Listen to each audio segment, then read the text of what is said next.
இப்போ நம்ம வந்து அகில இந்திய சித்த வைத்திய 48வது இந்த ஆண்டு விழா இந்த மாநாட்டில் நான் கலந்துக்கிட்டதில் கொங்குநாடு நாட்டு வைத்தியர்கள் சங்கத்தின் சார்பாக என்னோட முதற்கண் இந்த ஒருங்கிணைப்பாளர்களுக்கு வாழ்த்துக்களை தெரிவிக்கிறோம். இப்போ இந்த மாநாட்டில் எங்களுக்கெல்லாம் அழைப்பு அவங்க கொடுக்குறாங்க அப்படின்னா, ஒரு தைப்பூசம் அந்த ஆண்டு விழா எப்படி வழக்கமாக பண்ணுவாங்க, பரம்பரை வைத்தியர்களுக்கான இந்த கோரிக்கைகள், அவங்களுக்கான நீண்ட நாள் அங்கீகாரம், தொழில் புரிவதற்கான பாதுகாப்பு கருதி இந்த கூட்டத்தை நாங்கள் ஏற்படுத்தியிருக்கிறோம்.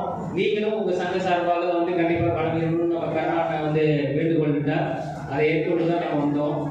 இதில் நம்ம வந்து பார்த்தீங்கன்னா பரம்பரை வைத்தியர்கள்லாம் யார் அப்படிங்கிறது நான் நிறைய கூட்டங்களில் தெளிவுபடுத்திட்டே இருக்கோம்.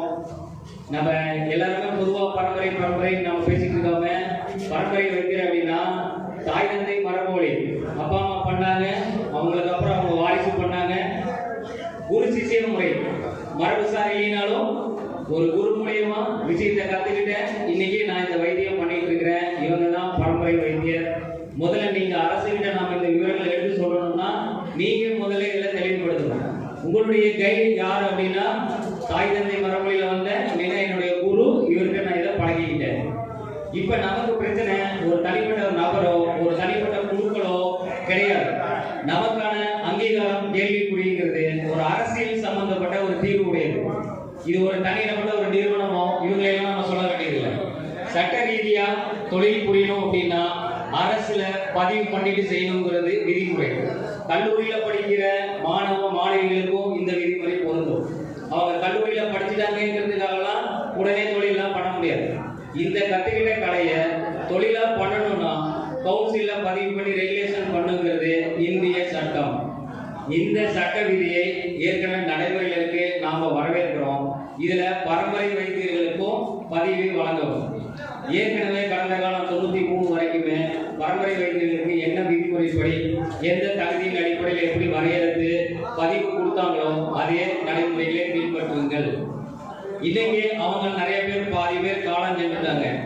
அவங்களுடைய வாரிசுகள் யாராவது தொழில் பண்ணியிருந்தாலோ அல்லது பரம்பரையா வந்து குரு சிசிய முறைப்படி பண்ண அவர்கள் சிசியர்கள் இருந்தார்களோ அவர்களுக்கும் பதிவு வழங்குவதற்கான வழிவகைகளை நாம செய்யணும் அப்படிங்கிறதான் எங்க சங்கத்தினுடைய கோரிக்கை. இதை தான் நம்ம வலியுறுத்தணும். இது வந்து அனைவருக்கும்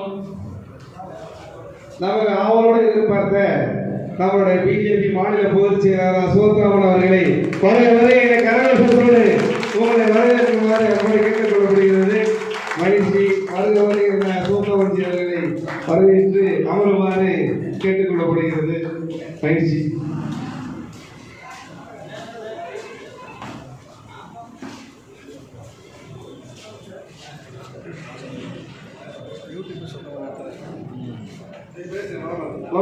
பேசுகிறோம்.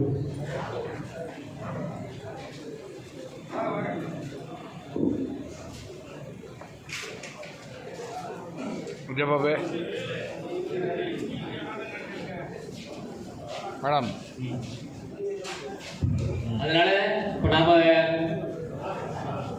இப்ப சொல்ல வேண்டியது என்ன அப்படின்னா அரசியல் சம்பந்தமான தீர்வுகள் தான் நம்ம மையப்படுத்தியிருக்கோம். இப்ப நமக்கான ஒரு பதிவுகள் வேணும், அடுத்து எல்லா ரெகுலேஷன்ஸ் அப்படிங்கிறது ஒரு குறிப்பிட்ட அதிகாரியோ நிறுவனத்தையோ சொல்லி பிரயோஜனம் இருக்கக்கூடிய அரசு ஆட்சியாளர்கள்ல தான் நாம இதுக்கான வழிவகைகளை பண்ண முடியும். அந்த வகையில இன்னைக்கு மருத்துவத்துக்கான ரெகுலேஷன்ஸ் எல்லாமே இப்போ மாநில கட்டுப்பாட்டுல இருந்து மத்திய கட்டுப்பாடு கொண்டு போயிடுச்சு. இன்னைக்கு நாம எல்லாம் ரெகுலேஷன் பண்ணணும், சட்ட விதிகளை வழிவகை பண்ணணும்னா மத்திய அரசின் கையில தான் இதுக்கான விளக்கங்கள் இருக்கு. இப்போ அந்த இடத்துல நம்ம பேர் வேணும், நமக்கான கோரிக்கை என்ன பண்ணணும்னு தான் மத்திய அரசு சார்ந்த பிரதிநிதிகளும் அவங்க கட்சி சார்ந்தவங்களையும் நாம ஒரு சிறப்பு விருந்தினர்களாக நாம ஏற்பாடு பண்ணி நம்ம கருத்துக்களை அவங்க முன்னாடி நாம வலியுறுத்துவதற்காக தான் இந்த நிகழ்வை பண்ணோம். கரெக்டா நான் பேசுவோம், அண்ணன் வரது கரெக்டா போச்சு. நம்ம எதுக்கு வந்தாலும் அதுக்காக அதுக்கு முன்னாடி வந்து கூட இருக்கும். இப்ப நமக்கான அங்கீகாரங்கள் நமக்கான கருத்துக்கள் எல்லாத்தையுமே நாம இப்ப அவங்க பிரதிநிதிகள் அண்ணன்ட்ட கொடுக்கும்போது அவங்க அவங்களுடைய மூத்த தலைவர்களையும் பொறுப்பாளர்களையும் கொண்டு போன மட்டும்தான் இதற்கான நிரந்தர தீர்வு. அதே போல நமக்கு ஒருத்தர் பரிந்துரை செஞ்சிருக்காங்கன்னா முதல்ல நமக்கு ஒரு தகுதியும் ஒரு ரெகுலேஷன்ஸ் ஒழுக்கமும் நமக்கு இருக்கணும். அதுல நாமெல்லாம் பரம்பரை வைத்தியர்னா யாரு, எப்படி இருக்கணும், கரெக்டான நபர்களை நம்ம பரிந்துரை செஞ்சாதான் அவங்க அதை வச்சு அந்த அங்கீகாரத்துக்கான வழிமுறையை கொண்டு வர முடியும்.